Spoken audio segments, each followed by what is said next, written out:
Relentless Frontier is another cracker of a boomer that just got released. Relentless Frontier is an old school FPS running on the GZdoom engine, and it's another example of why this engine is the tools of God. In Relentless Frontier you play as a combat engineer by the name of Noah Gansky. You have somehow ended up with the task of cleanup on the planet Ross 128b, which is a failed terraforming colony. This task just so happens to involve killing lots of aliens, which is always a good time. Episode 1, which is all that is available at the time of recording, features 8 levels and 4 weapons, each with their own upgrades. Levels are massive, or at least they feel massive with the open-ended gameplay they provide.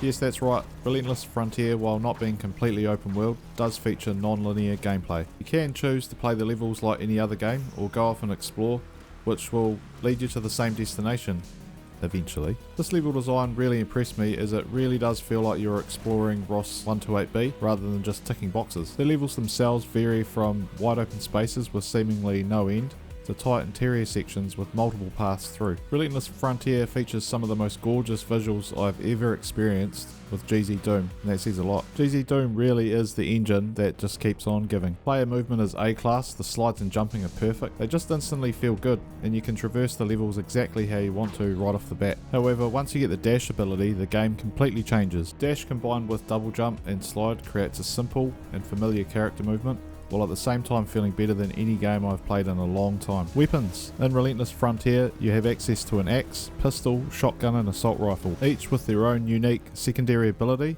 that you'll have to unlock.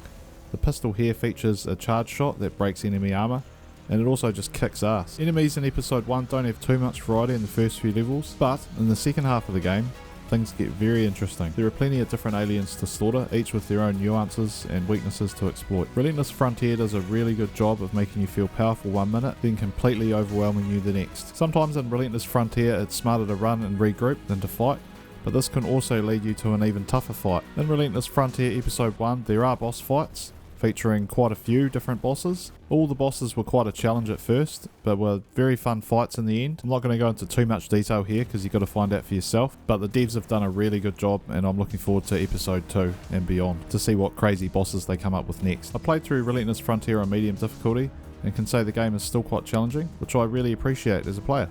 Music is amazing, with MIDI metal featuring once again, but this time the synths and guitars feel very close to real. I'd be very keen to get my hands on the soundtrack in the future, and perhaps even make a video about it. If I had to compare Relentless Frontier to other games, I would say it feels very similar to Half-Life in a lot of ways, but also is very much its own thing. Metroid and Black Stone would be other games I would compare it to if I really had to. If you enjoy those games, you will enjoy Relentless Frontier, but once again it is really its own thing. I completed Relentless Frontier in around 5 hours, but keep in mind this is just chapter 1, and to be honest it feels like I missed plenty by not exploring the environments. There were quite a few sections that I rushed through, mainly to get this video out for you buggers. Towards the end of the game I did encounter some frustrations, but whether this was down to design decisions or my skill level as a player is up for debate. In particular, I found once I'd reached the end of E1 M8 there was a lot of backtracking involved, and often I wasn't really sure if I was progressing or simply exploring areas that I'd missed. However, I pressed on and trusted the devs, and well, it paid off as the end sequence was simply sublime. Relentless Frontier belongs aside its contemporaries, and the team at Fish and Ogre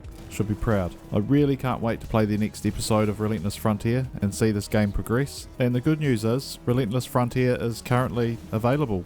It's available right now, so go and get it. Episode 1, Early Access. I highly recommend playing Relentless Frontier and experience this piece of art for yourself. Thank you very much to Fish and Ogre and Hellforge Studios for allowing me the pleasure of doing this review. And that's it. That's the video.